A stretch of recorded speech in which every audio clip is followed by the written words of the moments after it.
70 देखिएगा, काफी क्लोज हम अपने बड़े सेशन के अंत की तरफ। असर्शन क्या है? Teachers should constantly examine their own attitude and biases while working with children. ये बात हम कर चुके हैं कि टीचर्स को भी अपने जो उनके बायसेस हैं, अपने भी तो कुछ पक्षपात हो सकते हैं जो दिमाग में लेकर के वो चल रहे हों, स्टीरियोटाइप्स हैं, उनको भी एनालाइज करते रहना चाहिए। बात सही है, उन पे भी प्रकाश डाल के देखते रहना चाहिए कि मेरे अंदर क्या कमियां, कैसे सुधारूं मैं। The process of problem solving is hindered by functional fixedness. ये बात भी एकदम सही है कि जो समस्या समाधान की प्रक्रिया है वो कार्यात्मक स्थिरता से प्रॉब्लमेटिक बन जाती है। अगर आप किसी भी प्रॉब्लम को सॉल्व करने के लिए एक ही तरीके से फंक्शन करते रहेंगे, मल्टीपल तरीके नहीं सोचेंगे, तो प्रॉब्लम सॉल्व नहीं होंगी, क्योंकि हमेशा सेम तरह की प्रॉब्लम नहीं आएगी। अलग अलग तरह की प्रॉब्लम अलग अलग तरह के सॉल्यूशन डिमांड करेंगी आपसे। तो ये बात भी सही है, लेकिन ये बात यहां जो बात हो रही है और यहां जो बात हो रही है, तो अलग अलग बातें हो रही हैं, है ना। तो ए और आर दोनों सही है, बट एक्सप्लेनेशन नहीं है ये करेक्ट। तो third option is the right answer. आगे बढ़ेंगे क्वेश्चन नंबर 71 पे। असर्शन रीजन क्या है भाई? While some children start babbling and uttering 2-word sentences at 12 months, others don't do this till they are 20 months। यानी बैबलिंग होता है 6 महीने में शुरू हो जाती है, जिसमें बच्चा सिंगल सिलेबल बा मा इस तरह के शब्द सिंगल सिलेबल बोलना शुरू कर देगा। And uttering 2-word sentences at 12 months। कुछ बच्चे हो सकते हैं जो एक साल में 2 वर्ड के सेंटेंस बोलना शुरू कर दें, हालांकि 2 साल तक होती है स्टेज, लेकिन पहले आ गया। एक बच्चा है जो 20 महीने तक भी नहीं बोल रहा। अब development milestones are only suggestive and development of individual children can be quite varied. यानी डेवलपमेंटल माइलस्टोन्स क्या होते हैं? समाज की आपसे आकांक्षाएं हैं कि इस उम्र तक तो ये काम आप कर ही लेंगे, इतने साल के हो गए, अब तो शादी कर ही लेनी चाहिए, नौकरी लग ही जानी चाहिए, है ना। या फिर अब बच्चा इतना बड़ा हो गया, खुद से पानी लेकर के पी लेगा, ये शब्द तो बोलने लगेगा, अभी तक बोल क्यों नहीं रहा है। तो ये सामाजिक अपेक्षाएं हैं आपसे डेवलपमेंट की एज के अनुसार या स्टेज के अनुसार, लेकिन ये फिक्स नहीं है, सजेस्टिव है कि इस उम्र में इतना कर ले बच्चा। सारे बच्चे सेम एज में सेम ही टाइम पे करने लगे, जरूरी नहीं है। तो ये बात एकदम सही है कि अलग अलग लोगों का डेवलपमेंट अलग अलग हो सकता है। माइलस्टोन सजेस्टिव हैं, सांकेतिक हैं, और ये भी सही है कि हो सकता है ऐसा बच्चे के साथ। तो आर इज दी करेक्ट, दोनों ही सही है यहाँ पे, एक दूसरे का एक्सप्लेनेशन भी सही है। डेवलपमेंटल माइलस्टोन को डेवलपमेंटल टास्क भी कहते हैं कि हर एक एज के अनुसार जो टास्क समाज ने आपको दिए हैं। क्वेश्चन नंबर 72 देखिएगा। Inclusive education assumes that we should change the dash to fit the dash. ये तो मैं आपके साथ डिस्कस भी कर रही थी। फटाफट से बताओ कि समावेशी शिक्षा ये कहती है कि हमको डैश को बदलना चाहिए, डैश को इंक्लूड करने के लिए। तो हम सिस्टम को बदलना है बच्चे को इंक्लूड करने के लिए, है ना।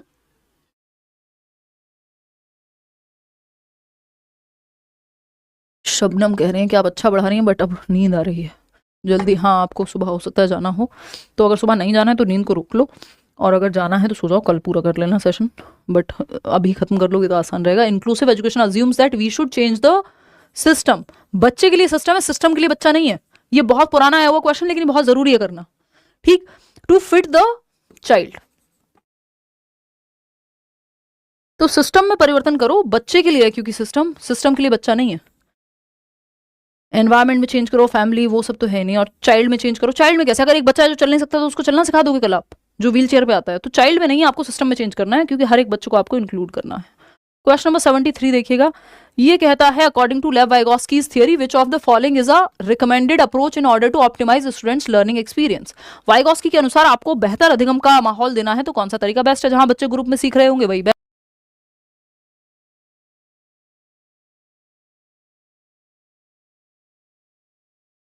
ठीक। Providing students with work that they can manage and complete individually, नहीं, वाइगोस्की ग्रुप में सिखाने की बात करेंगे, वो तो सोशियो कंस्ट्रक्टिविस्ट है ना। Providing students with work that is completely unrelated to their current level of understanding, नहीं भाई, जो वर्तमान ज्ञान है उसी से जोड़ के आपको नेक्स्ट लेवल पे लेके जाना है। ऐसा नहीं है कि बच्चा है 3rd क्लास में और आप 10th क्लास का कुछ बता रहे हैं जो अनरिलेटेड है।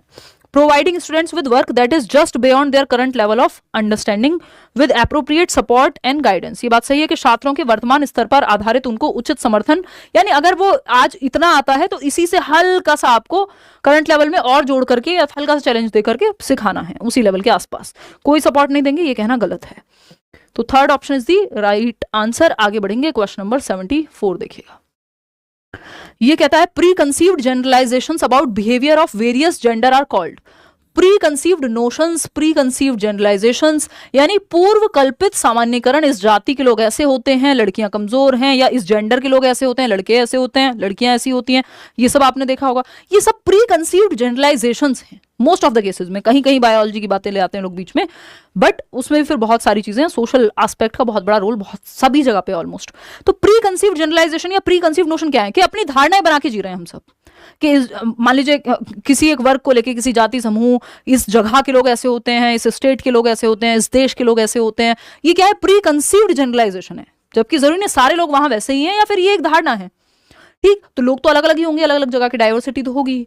तो about behaviour of various gender, अब यहाँ पे जेंडर को लेकर धारणा है, लड़कियां ऐसी हैं, लड़के वैसे हैं, ये कमजोर है, ये ताकतवर है, वॉट एवर, ये स्टीरियोटाइप है, रूढ़िबद्ध हो गई है ये धारणाएं, क्योंकि पहले से चली आ रही है, ये मान लिया गया है। तो ये जेंडर स्टीरियोटाइप्स हैं।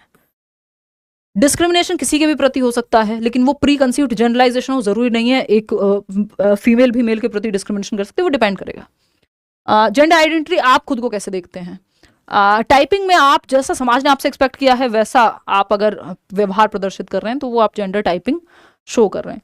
बट जो रूढ़िबद्ध हो गए, पूर्व कल्पित सामान्यकरण है जो मान लिया गया है पहले से, इसको हम जेंडर स्टीरियोटाइप कहेंगे। चलिए आगे बढ़ते हैं क्वेश्चन नंबर 75 पे। आपके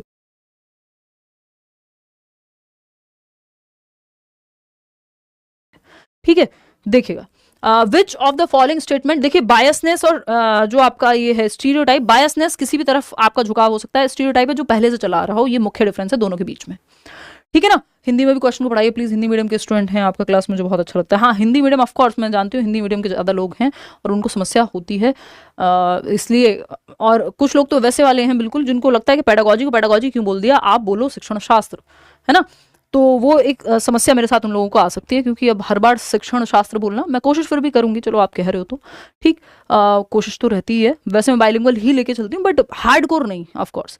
ठीक, विकास के संदर्भ में फिर भी मैं पढ़ लेती हूँ। देखो, विकास के संदर्भ में निम्नलिखित में से कौन सा कथन सही है, करेक्ट पूछा है डेवलपमेंट के बारे में।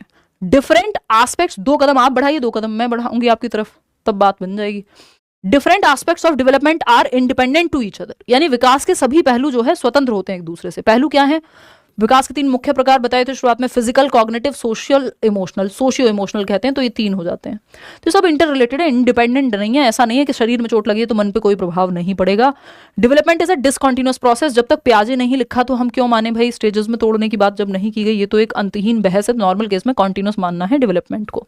Development occurs in a spiral manner not linear manner, ये बात सही है। कोई भी प्रक्रिया जो प्रक्रिया है वो कॉम्प्लेक्स होती है और स्पाइरल होती है, आगे पीछे आगे पीछे। एक स्टेज में दांत आपके दूध के गिरे हैं, यानी आप पीछे आए हैं, एक स्टेज में निकले होंगे, फिर वो गिरे और फिर पक्के दांत आएंगे, आगे पीछे चलती रहती है प्रक्रिया। Development proceeds from specific to general, नहीं सामान्य से स्पेसिफिक जाते हैं, जनरल टू स्पेसिफिक जाते हैं। कि पहले बच्चा अपने पूरे शरीर को इस्तेमाल करता है, रोएगा भी तो पूरे शरीर से रोएगा, बाद में वो 2 उंगलियों से आंसू पोंछ लेगा। या पहले बच्चा पकड़ता है पेन को भी पूरे दोनों हाथों से पकड़ेगा, ग्लास को भी, बाद में वो सिर्फ 2 उंगलियों से पकड़ेगा। तो ये जनरल टू स्पेसिफिक है, ग्रॉस टू फाइन मोटर है, प्रॉक्सिमो डिस्टल है। ठीक, तो ये एक बात है। थर्ड ऑप्शन यहाँ सही है। क्वेश्चन नंबर 76 और देखिए, according to Lev Vygotsky children regulate their own behaviour through, यानी लेव वाइगोत्स्की के अनुसार बच्चे अपने स्वयं के व्यवहार को कैसे नियमित करते हैं। इनर स्पीच, सिंपल, ये तो बात हम कर ही चुके हैं, ये 2 बार आ चुका है। इनर स्पीच, या अगर इसकी जगह प्राइवेट स्पीच भी लिखा होता तो सही हो जाता। क्वेश्चन नंबर, ये तो रिपीटेड कहेंगे बट हाँ ऑप्शंस चेंज हैं। क्वेश्चन नंबर 77 देखिएगा, ये कहता है विच of the following is correct in context of gifted children, यानी प्रतिभाशाली बच्चे। या तो 3 प्रकार के प्रतिभाशाली हैं, या तो IQ ज्यादा है, या फिर उनका आपका क्या कहते हैं, क्रिएटिव हैं, कुछ नया करने की क्षमता रखते हैं, कोई बहुत अच्छी पेंटिंग या कुछ टैलेंटेड है, हो सकता है स्पोर्ट्स में, म्यूजिक में कोई एक स्पेशल एबिलिटी हो उनके अंदर। ठीक, गिफ्टेड को जनरली हम मानते हैं जिनका मेंटल लेवल हाई है। तो gifted students learn at comparatively advanced pace than other students, तो ये जो प्रतिभाशाली छात्र होते हैं दूसरे बच्चों की तुलना में तेजी से सीखते हैं, उन्नत गति से। यानी एक बच्चा है, एक एवरेज बच्चा या एक एवरेज से भी नीचे का बच्चा, जिसको एक क्वेश्चन समझने में मान लीजिए 5 मिनट लग रहे हैं, तो हो सकता है ये बच्चा जो है 2.5 मिनट में ही समझ जाए, आधे टाइम में उससे पहले करके बैठ जाए। क्वेश्चन टीचर देता, बाद में कुछ बच्चे होते थे ना ट्यूशन में भी, स्कूल में भी, आप भी रहे होंगे किसी ना किसी एक फील्ड में, तो ये क्या है कि वो पहले करके बैठ जाते हैं, गर्मियों की छुट्टी में सारा सिलेबस निपटा दिया, शौक से वो भी। ठीक, तो ये क्या है, gifted students learn at comparatively advanced pace than other students, दूसरे विद्यार्थियों की तुलना में तेजी से सीखते हैं, ये बात सही है। Gifted children are free from risk of learning disability, नहीं भाई, लर्निंग डिसेबिलिटी हो सकती है, फ्री नहीं है, बिकॉज ऑफ मेथड बहुत सारी चीजें हो सकती हैं, संभावना है। Gifted children certainly excel in all areas academic, social and emotional, ये बिल्कुल जरूरी नहीं है कि ये एकेडमिक्स में अच्छे हैं तो स्पोर्ट्स में भी अच्छे होंगे, म्यूजिक में भी अच्छे होंगे, और vice versa. Gifted students are always happy, popular and well adjusted, बिल्कुल जरूरी नहीं है। इमोशनली अगर सही से रेगुलेशन या सही से माहौल नहीं मिला तो हो सकता है बच्चा जो है या तो बोर्डम हो जाए अगर उसको ठीक से माहौल नहीं मिल रहा, या चैलेंजिंग क्वेश्चंस नहीं मिल रहे, उसके हिसाब से एनरिच्ड करिकुलम या फिर जिसको हम कहते हैं एक्सेलरेशन, मतलब कोई भी मेथड गिफ्टेड बच्चे के हिसाब से नहीं अगर अपनाया जा रहा तो बच्चा बोर हो सकता है। दूसरा, अगर उसके इमोशंस का ध्यान ना रखा जाए या इमोशनल डेवलपमेंट ठीक से नहीं हुआ तो वो अपने पोटेंशियल तक पहुंचे भी ना, ये भी संभावना है। तो फर्स्ट ऑप्शन जो है सही है। आगे बढ़ेंगे क्वेश्चन नंबर 78 पर। फर्स्ट ऑप्शन वही था कि बाकी बच्चों से तेजी से सीखते हैं, ज्यादा क्यूरियस होते हैं, जिज्ञासु ज्यादा है, मेमोरी ज्यादा बेहतर है, अपने से ज्यादा उम्र के लोगों को दोस्त बनाते हैं, मतलब वो भी हैं उनकी लिस्ट में, और इस तरह के बहुत सारी चीजें हैं जो गिफ्टेड बच्चों में पाई जाती हैं बाकी बच्चों की तुलना में, and they are the asset for the country. आगे बढ़ेंगे question number 78। Children with learning difficulties typically, यानी आमतौर पर सीखने की अक्षमता या कठिनाइयों वाले बच्चों में क्या देखते हैं हम, लर्निंग डिफिकल्टीज या लर्निंग डिसेबिलिटी, डिसलेक्सिया है, डिसकैलकुलिया है, क्या समस्या आती है या कैसे आप पहचानेंगे। Have very low IQ as diagnose through standardised intelligence test, ऐसा बिल्कुल नहीं है कि अगर किसी बच्चे को डिसलेक्सिया है तो उसका आईक्यू ही लो होगा, एवरेज या उससे अबव में भी हो सकती है जो आपकी लर्निंग डिसेबिलिटी है, आईक्यू का उससे कोई डायरेक्ट लेना देना नहीं है। Have difficulty in reading due to their poor sight, ऐसा नहीं है कि लर्निंग डिफिकल्टी का मतलब हो गया कि विजुअल इंपेयरमेंट ही है कि देखने में ही दिक्कत है, सब बच्चों को थोड़ी होगी। Have problems in regulating their emotions, कोई जरूरी नहीं है किस तरह का आपका, जैसे ऑटिस्टिक बच्चा है तो उसको हाँ हो सकती है, तो लर्निंग डिसेबिलिटी में तो बहुत सारे टाइप हैं। फिर है have confusion with letter and alphabets that look alike, हाँ ये लर्निंग डिसेबिलिटी का एक एग्जांपल है, बाकी नहीं है कि क्योंकि ये तो विजुअल इंपेयरमेंट हो गया ना, अगर बच्चे को देखने में दिक्कत है तो। लर्निंग डिसेबिलिटी में तो डिसलेक्सिया, डिस्ग्राफिया ये सब आएंगे आपके, तो ये डिसलेक्सिया है कि एक जैसे दिखने वाले लेटर्स में कंफ्यूज हो सकते हैं, रीडिंग प्रॉब्लम हो सकती है। Fourth option. आगे बढ़ेंगे क्वेश्चन नंबर 79, देखिएगा क्या कहता है। क्वेश्चन नंबर 79 कहता है read the following statements and choose the correct option. Teacher should work hard to break down students stereotypes of particular ethnic groups, बिल्कुल सही बात है, टीचर को स्टीरियोटाइप ब्रेक करने के लिए, रूढ़िबद्धता को तोड़ने के लिए, समाज से खत्म करने के लिए प्रयास करने चाहिए, सही बात है। की एजुकेशनल टीचर भी नहीं तो लगा पड़ा है कि लड़के और लड़कियों में जो है हम अंतर करेंगे, ये करेंगे वो करेंगे, तो जेंडर के बेस पे डिस्क्रिमिनेशन कर रहा है टीचर, तो गलत बात हो जाएगी। की educational objective is to enable students to engage in critical self reflection, यानी बच्चे भी खुद को देख पाए, खुद को जो है जो आपकी एजुकेशन है वो हमको सोचने पे मजबूर करे, हमें हर एक पहलू को सोचने पे जोर दे पाए, तब तो वो काम की है, ये बात भी सही है। ANR जो है करेक्ट है, और इसीलिए हमें ये करना चाहिए क्योंकि सेल्फ रिफ्लेक्शन में जाए बच्चा, क्रिटिकल थिंकिंग आए, तो दोनों ही बातें, आर भी सही है यहाँ पे, दोनों ही बातें सही हैं। आगे बढ़ेंगे नेक्स्ट क्वेश्चन पे, क्वेश्चन नंबर है 80th, और इस 80वें सवाल के बाद नहीं, एक और सवाल है 81, फिर उसके बाद हिंदी पेडागोजी आपकी शुरू हो जाएगी। How can a teacher help Aman who is struggling with complex problems develop problem solving skills, यानी एक बच्चा है अमन जो मुश्किल समस्याओं को सॉल्व करने में, हल करने में जूझ रहा है, तो टीचर उसको कैसे मदद करे मुश्किल समस्याओं के समाधान के लिए।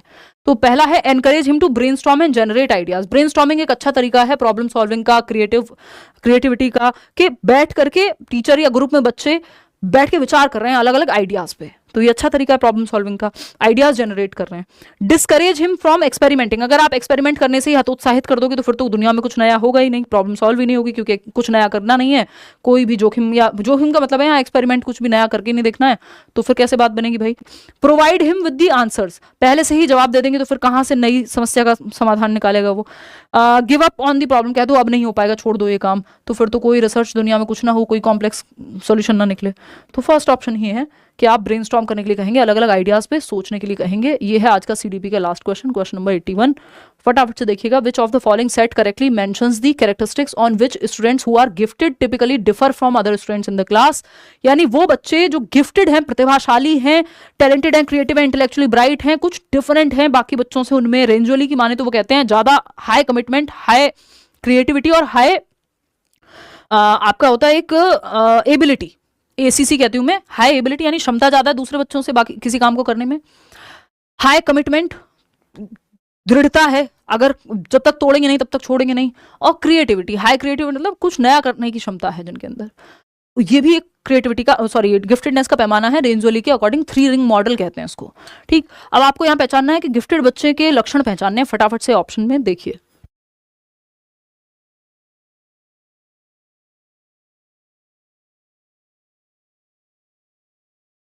देखिएगा, पहला ऑप्शन है एडवांस्ड डेप्थ ऑफ अंडरस्टैंडिंग, यानी समझ की जो है अग्रवर्ती गहनता होती है, यानी डीप में समझते हैं चीजों को, सही है। फास्ट पेस ऑफ लर्निंग, जल्दी सीखते हैं। Higher dependence on others for understanding, higher dependence नहीं होती दूसरों से समझने की, तो कंपैरेटिवली थोड़े से इंडिपेंडेंट हैं, खुद से भी सॉल्यूशन तक पहुंचने की कोशिश में लगे रहेंगे।